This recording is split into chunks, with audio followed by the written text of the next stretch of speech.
Los organelos del citoplasma están compuestos por los ribosomas, el retículo endoplasmático liso y rugoso, el complejo de Golgi, los lisosomas, vacuolas, peroxisomas, mitocondrias, plastidios. Vemos inicialmente a los ribosomas. Dentro de una célula eucariota está compuesta entonces por proteínas y ARN. Este ejemplo es de células eucariotas. Así sería la representación de un ribosoma que contiene proteínas y ARN. Además de ello, pueden estar totalmente libres dentro del citoplasma o pueden estar adheridos a un organelo.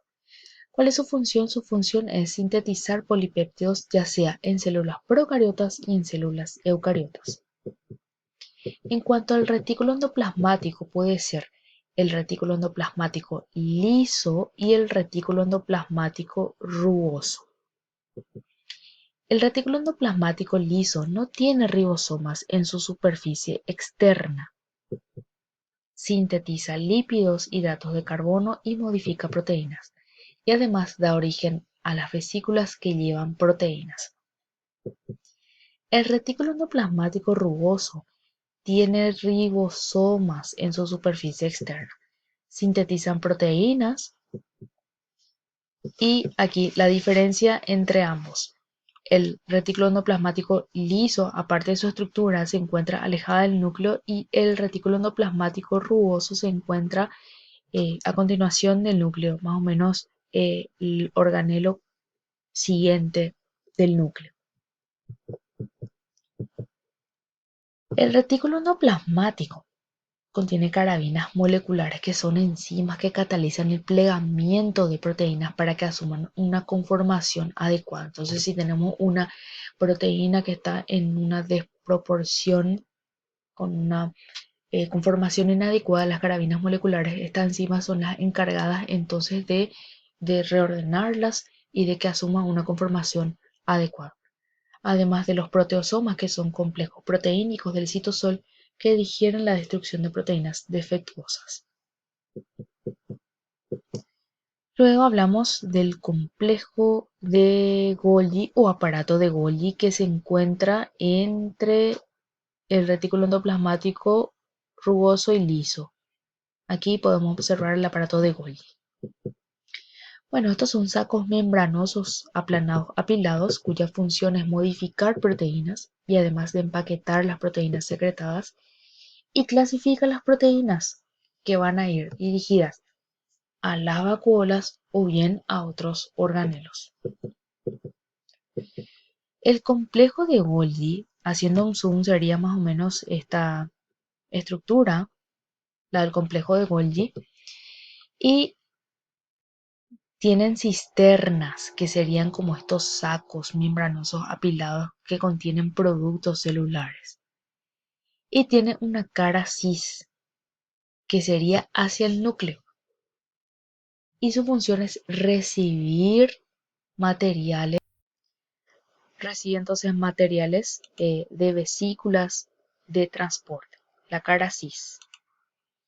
Y la cara trans está hacia la salida. Lo que hace es empaqueta las moléculas en vesículas.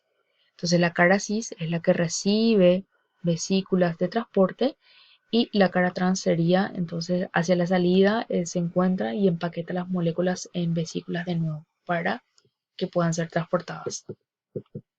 Los lisosomas. Aquí de nuevo tenemos nuestro ejemplo de nuestra célula eucariotas y vemos aquí al lisosoma, que son sacos membranosos que contienen enzimas digestivas. Su función entonces es degradar aquellos materiales ingeridos, ya sean secreciones y residuos. En cuanto a los lisosomas, existen de dos tipos, los primarios y los secundarios. Los primarios son los que se forman por gemación a partir del aparato de Golgi. Un lisosoma primario se forma entonces a partir de un aparato de Golgi a través de la gemación. Y un lisosoma secundario que sería uno o dos lisosomas primarios que se fusionan con la vesícula. Luego hablamos de las vacuolas, que son sacos membranosos en células animales. Se encuentra también en plantas, hongos y algas y su función sería almacenar residuos de agua y que hace que se mantenga la presión hidrostática dentro de la célula. Luego los peroxisomas. Los peroxisomas también son sacos membranosos que contienen diversas enzimas y su función es hacer dentro de su estructura las reacciones metabólicas como por ejemplo la degradación de ácidos grasos. Y luego hablamos de uno de los organelos capaz más importantes dentro de la célula después del núcleo, que serían las mitocondrias. Las mitocondrias, que serían sacos compuestos por dos membranas. La interna, que es esta, la membrana interior interna, que se pliega para formar crestas. Y luego la membrana externa. ¿Cuál es la función de la membrana de la mitocondria? La función de la mitocondria sería la reacción de la respiración celular. Aquí ocurre entonces la respiración celular, la transformación de la energía que procede de la glucosa o de lípidos en ATP, en adenosín trifosfato, y además de ello también tiene la función de realizar apoptosis, que sería la muerte celular programada. La mitocondria tiene un espacio intermembranoso, que sería aquí entre la membrana interior y la membrana exterior, que está formado entre las membranas mitocondriales externas e internas. Y además contiene una matriz que contiene enzimas que degradan moléculas alimenticias y lo convierten en energía. Y la membrana externa, que es bastante lisa y permite el paso de moléculas. La membrana interna, entonces estos son los que tienen pliegues y regula el paso de moléculas. Y los pliegues son las crestas. Y luego hablamos de los plastidios, de los cloroplastos, que es una estructura de doble membrana también, que tiene una parte interna que se pliega para formar las crestas y rodear la matriz. Y los cloroplastos sabemos que contienen la clorofila en las membranas tilacoidales y su función es realizar la fotosíntesis. Los cloroplastos entonces son lugares en donde se realizan la fotosíntesis y la clorofila captura la energía lumínica y se forma ATP, adenosín trifosfato. Vemos entonces aquí a nuestra estructura de nuestro cloroplasto, que tiene una membrana externa, tiene una membrana interna. Aquí adentro de los tilacoides se encuentra la clorofila, que serían los pigmentos fotosintéticos. Este sería un tilacoide que se une a otro tilacoide a través de este pequeño puente que se denomina lamela. Y cuando los tilacoides están aplanados se denominan granas. Y adentro, internamente, se encuentra el estroma, que contiene enzimas. El tilacoide entonces son sacos aplanados en forma de disco y los tilacoides están en disposición de pilas o apilonados y se le denominan granas. La lamela sería la conexión de tilacoides, que serían los discos conectados. Y posterior a esto hablamos del citoesqueleto. En cuanto a los microtúbulos, serían los tubos huecos que están constituidos por subunidades de la proteína que se denomina tubulina. Su función es dar soporte estructural y además de eso participa para el movimiento celular de los organelos. Son los componentes de los cilios, de los flagelos, los centriolos y los cuerpos basales. Los microtúbulos. Aquí se puede ver una pequeña estructura un poquito alargada.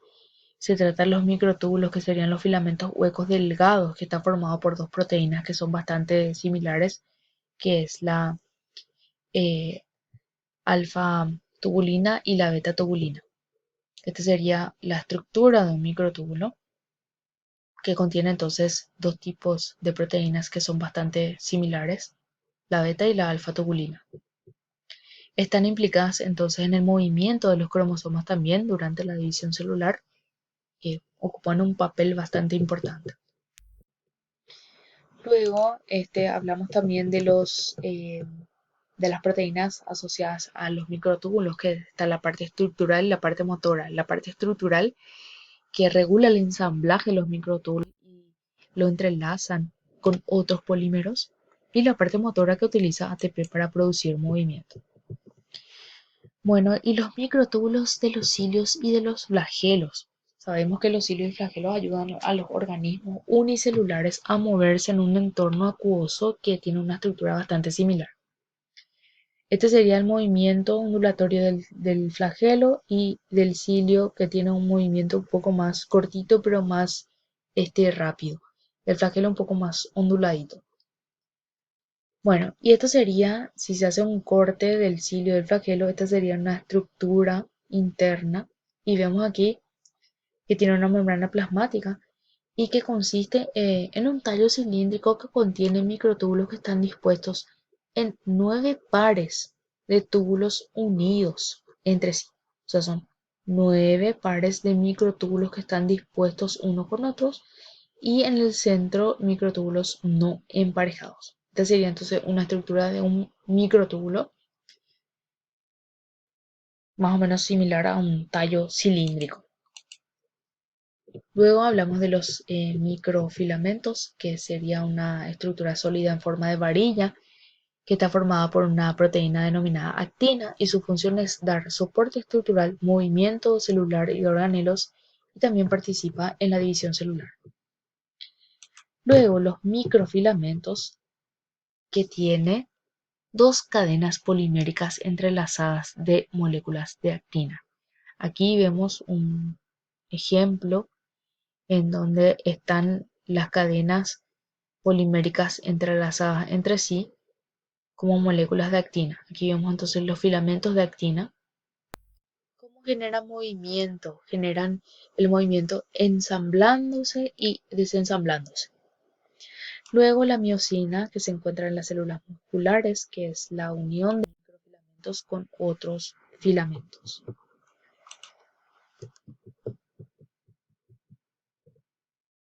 Los microfilamentos sería la unión del adenosín trifosfato con la actina y la miosina para realizar contracción muscular. En células que no son musculares, la actina y la miosina forman estructuras contráctiles. Luego hablamos de los filamentos intermedios, que son bastante resistentes, flexibles, construidas por proteínas, cuya función es ayudar a fortalecer al citoesqueleto. Estabilizan la forma celular y evitan el excesivo estiramiento de las células en respuesta a fuerzas externas.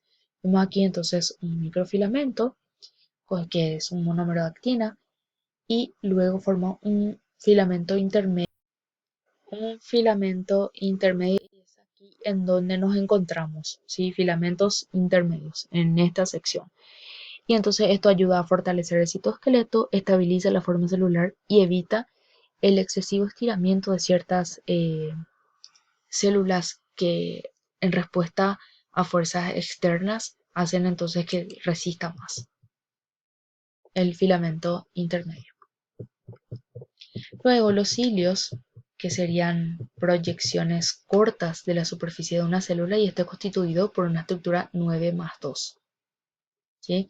9 microtúbulos y 2 centrales.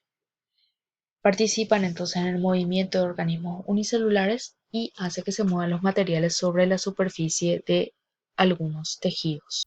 Y por otro lado tenemos a los flagelos, que son proyecciones de 2 microtúbulos centrales y 9 pares periféricos, 9 más 2, y se extiende desde la superficie de la célula, cuya función es realizar la locomoción celular en espermatozoides y en algunos eucariontes celulares.